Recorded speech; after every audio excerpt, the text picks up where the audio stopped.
திவ்யா கிட்ட நமக்கு பிடிச்ச ஒரு விஷயம் வந்து இதுதான்.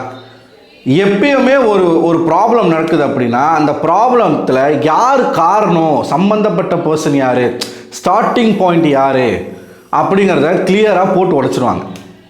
என்ன நடந்துச்சு, யார் ஸ்டார்ட் பண்ணால், இங்கே வந்து விக்டிம் யார், அக்யூஸ்ட் யார், எல்லாத்தையுமே அவங்க வந்து போட்டு உடைச்சிருவாங்க. ஒன்றும் இல்லை, இன்றைக்கி முழுக்க காலையிலேருந்து வந்து போய்கிட்டு இருக்க ஒரு பிரச்சனை வந்து பார்வதி வெர்சஸ் கமருதீன் இவங்களுடைய பிரச்சனை தான்.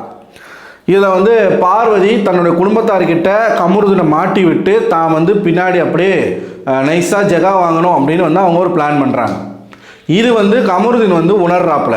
கமருதீன் வந்து அது தெரியுது, ஓகே அவன் நம்மளை வச்சு ஏதோ ஒரு கேம் பிளான் பண்ணுறா அப்படிங்கிறது தெரியுது.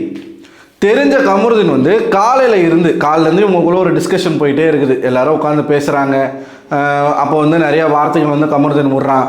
பார்வதி வந்து கெஞ்சுறாங்க. இந்த கெஞ்சும் பொழுது தான் நமக்கு டவுட்டே வருது.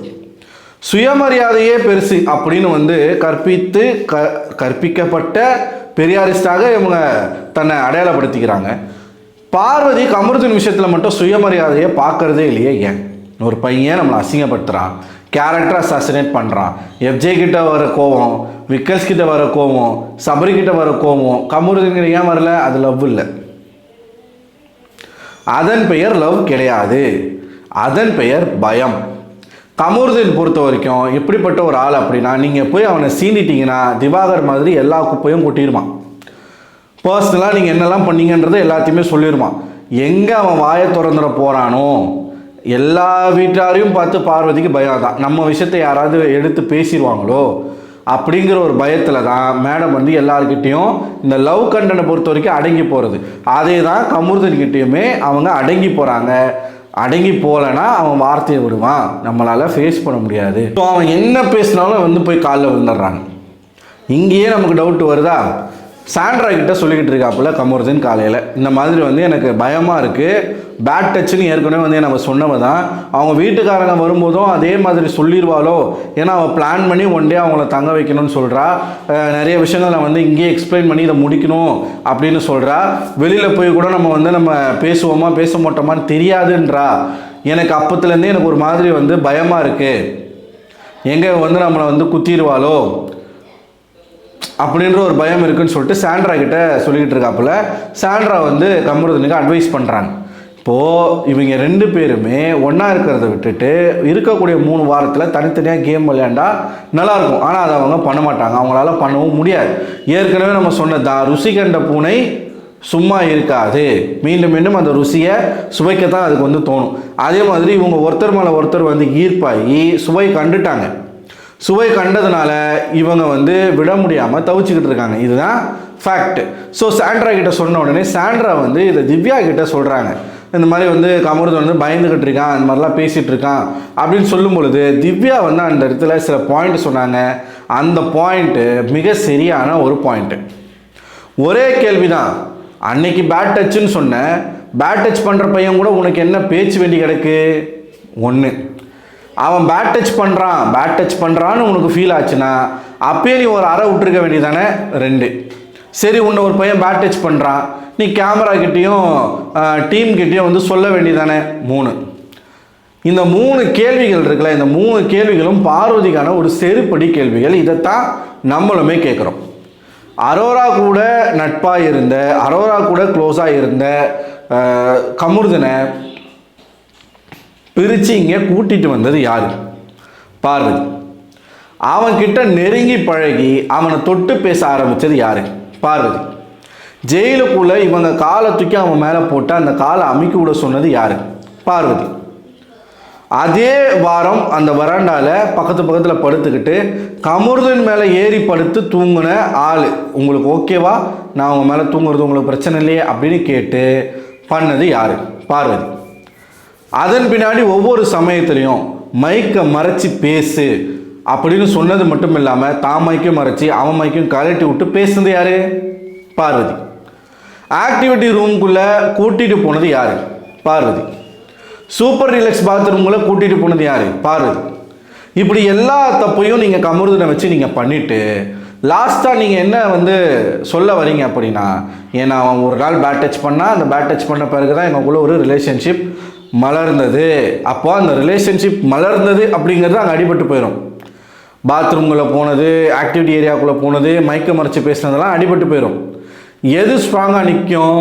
என்ன பேட் டச் பண்ணிட்டான் அப்படிங்கிற அந்த பாயிண்ட் வந்து ஸ்ட்ராங்காக நிற்கும். அதை பேசுகிறவங்க இதெல்லாம் மறந்துடுவாங்க. ஏன்னா எந்த குடும்பத்தாருக்கும் தான் பொண்ணு கெட்டவன்னு சொல்ல விரும்ப மாட்டாங்க. அதே தான் பார்வதி குடும்பமும் இவங்க சொல்கிற மாதிரி ஆர்த்தடாக்ஸ் குடும்பம் விரும்பாது. அப்போ அங்கே பலியாக போகிறது யார்? கமருதீன். இந்த ஒரு பயம்தான் அவனுக்கு. ஏன்னா பார்வதி அந்த வார்த்தையிலேயே சொல்லிட்டாங்க, வெளியில் போன பிறகு நம்ம பேசுவோமா பேச மாட்டோமான்னு தெரியாதுன்னு சொல்லிட்டு. ஸோ அவங்களுடைய பிளானே இந்த ஷோ இருக்கிற வரைக்கும் கமருதீனை யூஸ் பண்ணிக்கணும் அப்படிங்கிறது தான். திவ்யா வந்து இந்த கேள்விகளை கேட்குறாங்க. இந்த கேள்விகளுக்கு பதில் இருக்கா? பேட் டச்சுனா நீ அப்பயே வந்து அவனை ஒரு அறை விட்டுருக்க வேண்டியதானே. பேட் டச் பண்ணுற பையன் கூட உனக்கு என்ன பேச்சு வேண்டி கிடக்கு, என்ன பேச்சு மயிறு வேண்டி கிடக்கு அப்படின்னு தான் அவங்க கேட்கல. ஸோ இதை வந்து எல்லாருக்கிட்டையுமே வந்து திவ்யா வந்து சொல்கிறாங்க. ஏன்னா ஃபேமிலி ரவுண்டு வரப்போகுது. ஃபேமிலி ரவுண்டு வரும் பொழுது எல்லாரும் அங்கே பேசணும்ல. கமருதீனுக்கு ஆப்போசிட்டாக ஒரு விஷயம் போகும் பொழுது அங்கே இருக்கிற எல்லாருமே பேசணும். ஏன்னா பார்வதி யார், பார்வதி எப்படிப்பட்ட ஆள், என்ன பண்ணிகிட்டு இருக்கா, என்ன பண்ணுவா அப்படிங்கிறத அந்த வீட்டில் இருக்கிறவங்க தினம் தினம் பார்த்துட்டு இருக்காங்க. நிச்சயமாக பார்வதி வந்து உமன் கார்டு அந்த இடத்துல தன்னோட குடும்பத்தார்கிட்ட நான் தப்பு பண்ணிட்டேன், இவர் வந்து என்னை கையை பிடிச்சி இழுத்துட்டாரு, கையை பிடிச்சி இழுத்ததில் எனக்கு ஒரு மாதிரி ஆகி நாங்கள் எல்லாமே பண்ணிட்டோம், இதுதான் அவங்களோட இன்டென்ஷன். ஸோ திவ்யா அவர்கள் வந்து இதை வந்து சாண்ட்ரா கிட்ட டிஸ்கஸ் பண்ணிக்கிட்டு இருக்கும்போது இந்த கேள்வியெலாம் கேட்குறாங்க. ஏன் கேமரா கிட்ட சொல்லலை, ஏன் வீக்கெண்டில் ஹோஸ்ட் கிட்ட சொல்லலை, ஏன் வந்து நீங்கள் ஒரு அறை விடலை, இன்னமும் பேட் டச் பண்ணவங்க கூட நீங்கள் ஏன் பழகிட்டு இருக்க, பேசிகிட்டு இருக்க, இன்னும் நீங்கள் நெருக்கமாக தானே போயிட்டுருக்கீங்க. அவங்களோட நெருக்கம் வந்து வேறு மாதிரிலாம் போய்கிட்டு இருக்கு. முத்தம் கொடுக்கறதுல இருந்து சில பல சில்மிஷங்கள் பண்ணுற வரைக்கும் எல்லா விதமான வேலையும் அவங்க பண்ணிகிட்ருக்காங்க. ஸோ பார்வதி ஸ்கெட்ச் என்னென்னா, பார்வதி அம்மாவை பிக் பாஸ் வீட்டுக்குள்ளே ஒரு நாள், ஏன்னா அவங்களால திரும்பி பேச முடியாது, பேசுனா என்ன ஆகும், அவங்க பொண்ணுக்கும் அசிங்கம், அவங்க குடும்பத்துக்கும் அசிங்கம். அதையெல்லாம் மனசில் கருதி பார்வதி என்ன சொல்கிறாலோ அதை மட்டுமே அவங்க காதில் எடுத்துப்பாங்க.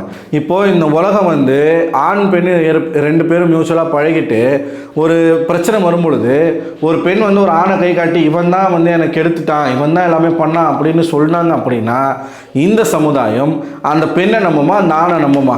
சட்டம் யாருக்கு ஃபேவராக போகும், பெண்ணுக்கு ஆணுக்கான்னு கேட்டிங்கன்னா ஆப்வியஸாக பெண்களை தான் நம்புவாங்க. பெண்களுக்கு தான் அது வந்து சாதகமாக போகும். அங்கே வந்து பாதிக்கப்பட போகிறது யார்? கமருதீன். அந்த ஒரு பயம்தான் அவனுக்கு இன்றைக்கி முழுக்க வந்து சரியாக அவனுடைய வேலையை செய்ய விடாமல் பயங்கர ஒரு டிஸ்டர்பன்ஸில் வந்து அவர் இருக்கிறாப்புல. திவ்யா கேட்ட கேள்வியை தாங்க நம்மளும் கேட்குறோம்.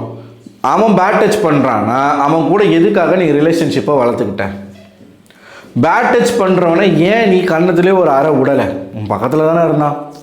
நீ பெரியாரிஸ்ட்டு தானே, நீ அம்பேத்கரிஸ்ட்டு தானே.